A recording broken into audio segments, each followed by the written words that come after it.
In this video, we're going to take a look at specific detail reading comprehension questions.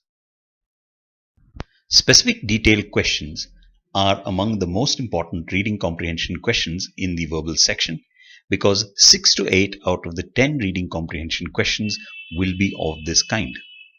Now, as the name specific detail suggests, specific detail questions are concerned with specific points in specific sentences or specific parts of the passage, or sometimes with a set of points in different sentences in the passage. The best way to do specific detail questions is to locate the relevant part in the passage for a particular question and then carefully compare what the option says with the information in the passage. Now, there are two kinds of specific detail question. In the first, the answer is directly given in the passage, so if you look at the relevant part, you'll be able to see it directly there. These are the easier questions, but they are less common. In the other kind of question, the answer is not directly given. Instead, there are hints or clues in the passage, and from these you have to infer the answer. That makes them more difficult, but they are also the more common type. Now that you have a basic idea of specific detail questions, let's look at an actual passage and some questions. Now, the passage that we're going to be looking at is one that we have discussed in detail in our video on general questions. So for further information, you can go back there, but we will be discussing it briefly when we go back to the answers. The question, which of the following correctly describes an aspect of the smallpox epidemic in Rome, is a specific detail question because the aspect that it asks about is found in a particular part of the passage. Now, this question is a specific detail question in which the answer can be directly found in the passage. So when you go back to the relevant part, then you will be fairly easily able to spot the correct answer. The second question, the passage suggests that the Emperor Marcus Aurelius undertook which of the following actions in response to the plague, is a specific detail inference question. It's a specific detail question because it's about the actions that the Emperor Marcus Aurelius undertook in response to the plague, but it's an inference question because the word suggest tells us that the answer is not going to be directly given in the passage, so you'll have to infer it from the hints and clues in it. Now that you've understood how to tackle these questions, pause the video, take a few minutes to go through the passage and the questions, and then resume for the explanation. This is question 1. This is question 2.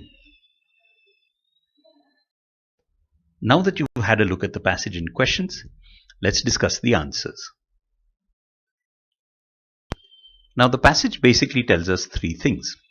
Firstly, it tells us that Rome's first smallpox epidemic decimated every section of Roman society. Then it details the responses of Marcus Aurelius and the cities to the devastation of the plague. Finally, it concludes by saying that these measures helped the empire to rally to such a degree that its recovery became a shining example. Question 1 is a specific detail question because it asks about an aspect of the smallpox epidemic in Rome, information about which is contained in the first paragraph. So in order to tackle this question, what we're going to have to do is compare each of the options given with the information in the passage in order to find the one which matches what is given in the passage.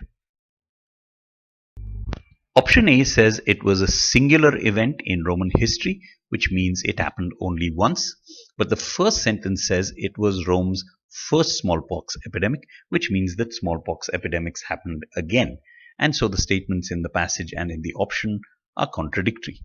B says it was of a relatively short duration, but this contradicts what is said in the first sentence, which tells us that it lasted several decades, so B again is contradictory. C says it affected the countryside more than the urban areas, but which one is more affected is not inferable from the passage. The second and third sentences do tell us that both urban and rural areas were very severely affected, but there is no information in the passage that allows us to compare both and say where the effect was greater. And so option C goes beyond the scope of the passage. Option D says it resulted in a scaling down of certain military operations.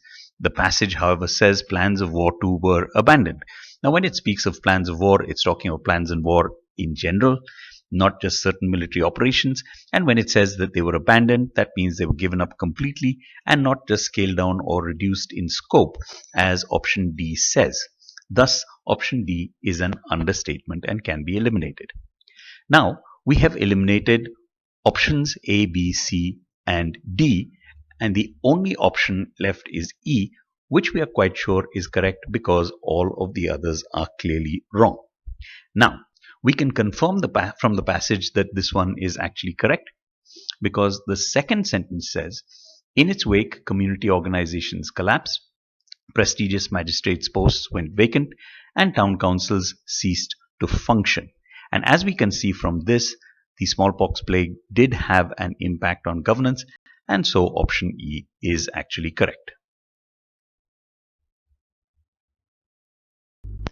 Now, question 2 is a specific detailed question because it focuses on actions that the Emperor Marcus Aurelius undertook in response to the plague, and it's an inference question because the word suggests tells us that the answer is not going to be directly given in the passage.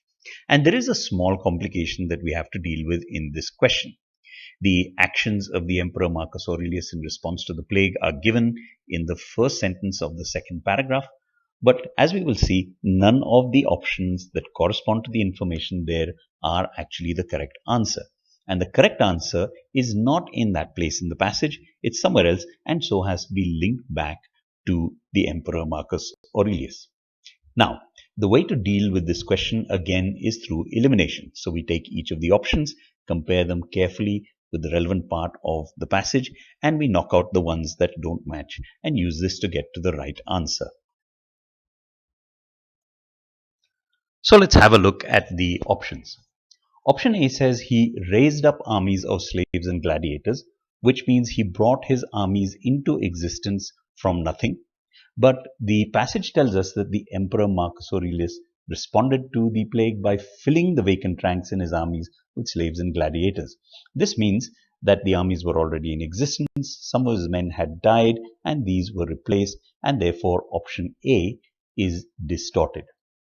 Option B says he encouraged the filling of vacant council seats with sons of freed slaves. The important word here is encouraged. Now, what the passage tells us is that the cities likewise invited the sons of freed slaves to fill vacancies in their councils. The word likewise tells us that that action was parallel to the actions undertaken by the Emperor Marcus Aurelius. Therefore, it was separate, and we can actually infer from this that the cities took this action independently of any encouragement that the Emperor Marcus Aurelius might have given.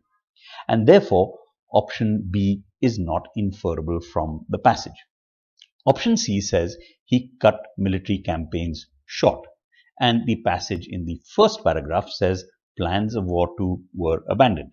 Military campaigns is a reference to plans of war. The cutting short of the military campaigns is a reference to the fact that they were abandoned. Now, this is in the first paragraph, which does not make any explicit mention of the Emperor Marcus Aurelius, nor does it state that this was an action undertaken by the emperor. But given the fact that only the emperor can start or stop wars, it is reasonable to infer that this must have been an action that he undertook. And so this is something that is inferable from the passage, and it is a possible answer. Option D says he hired foreign migrant labor to run desolate farms.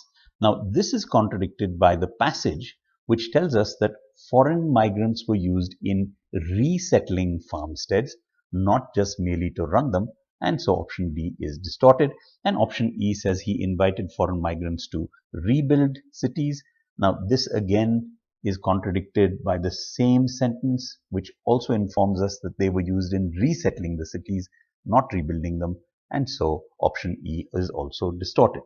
Now, at this point, having eliminated options A, B, D, and E, we can confirm that option C is actually correct, because all the others are definitely wrong. And once more, we see that elimination is a very useful tool in arriving at the correct answer.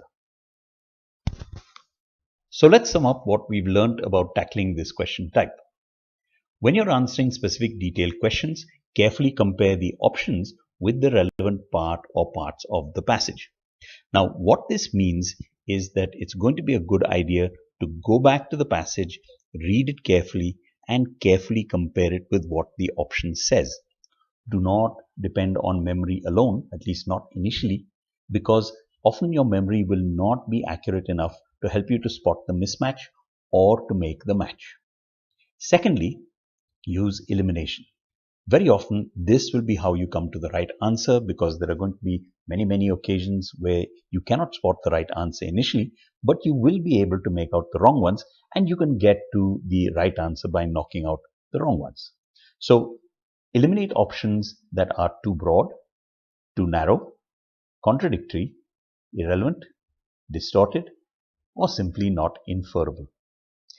If you can implement these tips in your approach to tackling specific detailed questions, you'll be well on your way to getting answers more accurately and more confidently, and we do hope that you will find these tips useful.